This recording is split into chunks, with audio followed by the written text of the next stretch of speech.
There was a rota book up on the wall in our community care program about who was supporting her, who was giving her some help with her children or her parents, who was taking her washing down to the laundry to do her washing, who was going to accompany her on her oncology appointments. And this kind of got us to think about what are communities and how communities work, and how to, this idea in Britain, the sort of social workers or the government, there's this terrible saying in Britain that community died with the Blitz. That when the Second World War happened and all the houses got bombed and everything got rebuilt and communities got dispersed across East London, new housing on the edge of London, and whole working class neighbourhoods got torn apart. The community died at that point. And so we got to think, actually, this is nonsense, absolutely nonsense. You can absolutely create community. You need to create spaces where communities can come together. You need to create spaces where people can be, where people can build relationships, and people can start to develop mutually reciprocal relationships. It also got us into thinking that actually we could do a better job of providing healthcare for our community than the state was currently doing. So we said we wanted to build a health centre. We wanted to build a health centre as part of our integrated model. Now, interestingly at that point, the greatest opposition to us came from the National Health Service. That absolutely did not think that communities should be building health centres. It was remarkable. The degree of opposition we faced was absolutely incredible. And it was only when Andrew, who's this tremendously charismatic character, got the Minister for Health, Brian Mulwiney, down here to Bromley by Bow to talk to him about what we were trying to do here, that we got approval to build a health centre. Now, interestingly, at that point, it wasn't the NHS who built our health centre. We went to a bank and we said we want to borrow £800,000, we're going to build a health centre. And that's what we did. So we built what we think is probably the only health centre in Britain that is owned by the patients and rented back to the doctors. It's a remarkable story of community ownership. And so we created a health centre where we could design the health centre and we could turn it into part of this integrated model here. And then we set about finding some doctors who understood the social model of health. And we've got this tremendous set of doctors now who are based here. I'm going to just skip through very quickly. Do you have this concept in the Netherlands of upstream, downstream?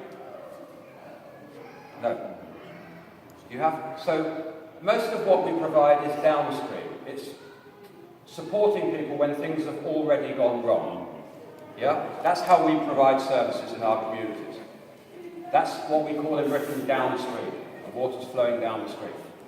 Our argument is you have to go upstream to stop the problems happening. That's what we need to invest our money, our effort on, and we need to get away from, we need to rebalance our expenditure. Obviously you've got to support people when the problems have arisen, but you've got to start investing resources upstream. And for us that's about creating a vibrant community.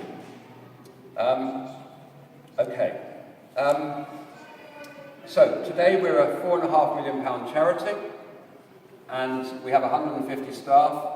We provide a very, very comprehensive range of services here at Bromley by Bow, and welfare advice, legal advice, money management, social welfare, social care, a huge learning program, employment programs, advice around debt, something called time banking.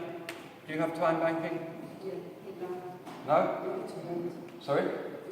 There are some cities in Right, okay. So time banking is this idea of creating a new form of money, but it's called time.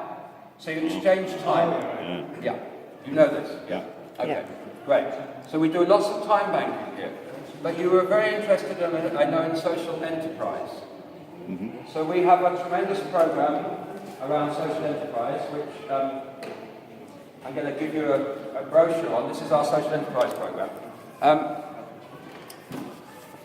But we have a program. Do you have a program on television in the Netherlands called Dragon's Yeah. Yeah. Where these people sit with piles of money beside them? Yeah. Okay, great. So we have a similar program at Bromley by Bow. So this is about supporting the establishment of new social enterprises. Originally, for the first 5 years, funded by the local authority, and when that money stopped, we built up a relationship with something called Investec, which is an investment bank. And the reason they were interested in working with us was because they did some similar work in townships in South Africa around micro-enterprise. And so this is a tremendously successful program that's actually, we just had another round last year, this is a bit out of date, it's 69 social businesses that we've set up now. So each year we have a round and we get about 1,000 inquiries each year. 1,000 people contact us who think they have an idea for a social enterprise. And then that turns into several hundred expressions of interest. And then we work with about the last 25 to develop fully worked up business plans with them. And then about 12 actually go to the Dragons. We don't sit on the panel because we've been working with them too closely already. So we have a panel that includes Investec. Now Investec put in £200,000 a year into this program. It employs 1.5 people to run the program, and it has 5 pots of £20,000 a year to give away. But the most important thing is that they don't just get £20,000, they get 2 years of business mentoring, including some very, very global, senior global people from Investec who help to support these businesses. Investec has absolutely no interest in these businesses. Well, it's interested in learning how business develops in communities, but they have no financial interest in them whatsoever. They're giving away essentially £200,000 a year. It's all, for Investec, it's all about understanding how new businesses are developing in our current economies. But this has supported absolutely huge numbers of businesses. And the remarkable thing is, the last 5 years, I think it's supported about 25 new businesses in the last 5 years, and only one has failed. So 24 have been successful. And they trade, actually this is slightly out of date now, they trade £5 million and have created nearly 400 new jobs in our community. And what kind of businesses people set up? Yes, so all sorts of things.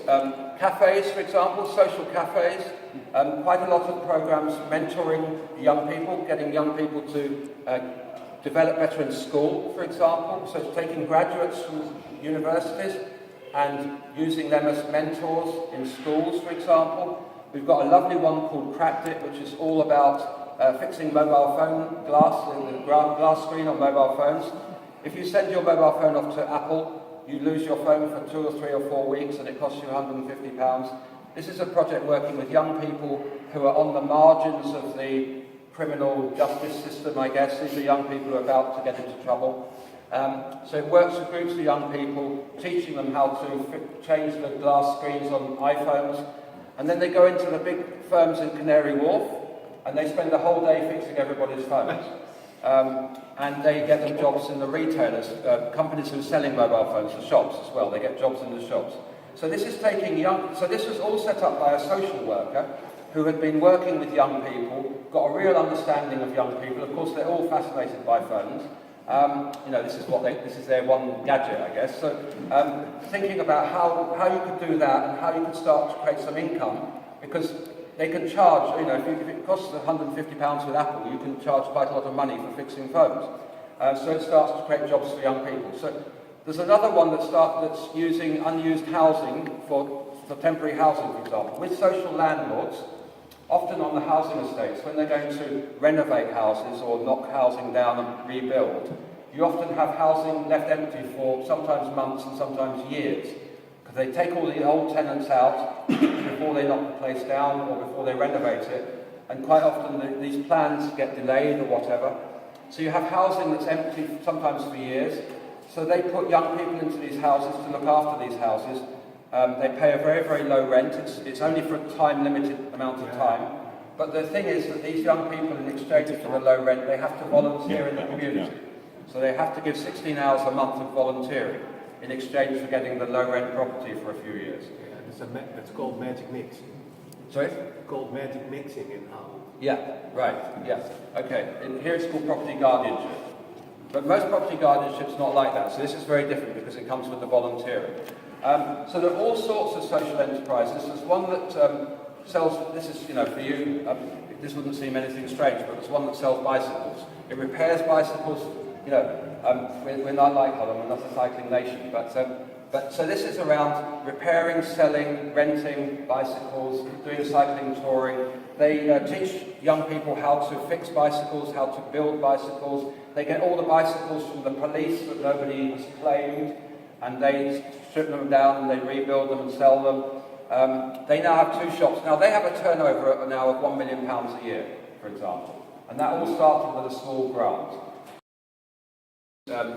Breads and pastries and cakes, and they take the breads and the pastries and the cakes that were made yesterday that can't now be sold, and they sell them on to people like Bromley by Bow. If we're having a big reception or something like that, or a big event, we buy these pastries and cakes that are 1 day old.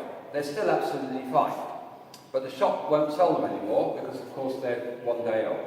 So this creates a whole social enterprise around using really amazing food that would have been thrown away. It creates a whole enterprise about providing the catering for events, for example. So it's finding really interesting ideas like that, where somebody thinks, hang on, here's something that would work.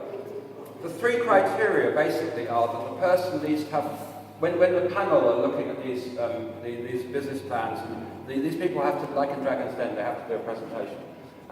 Is the level of enthusiasm of the person, whether the business model is going to work, and what the social impact is going to be.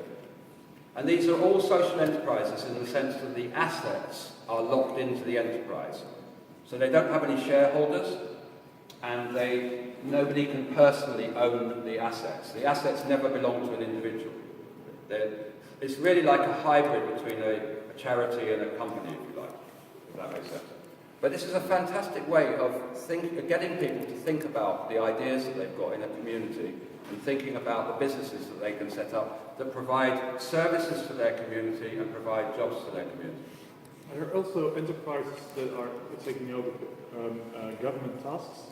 Yeah, absolutely. So there's a group of nurses in Tower Hamlets who set up an enterprise where they go in and do the wounds dressings on people when they've had operations and so on, and they set themselves up as a social enterprise.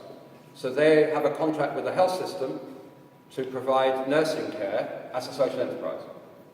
And the social part, is that still that the profit goes to the local population, or? The profit goes back into the business.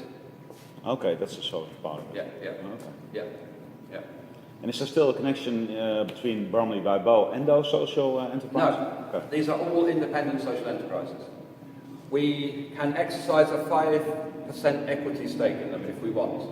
Well, over the last few years. So if any of them become the next Apple or Google, we will be very happy. Well, maybe not if they become Apple or Google, but if any of them become very big, we'll be very happy.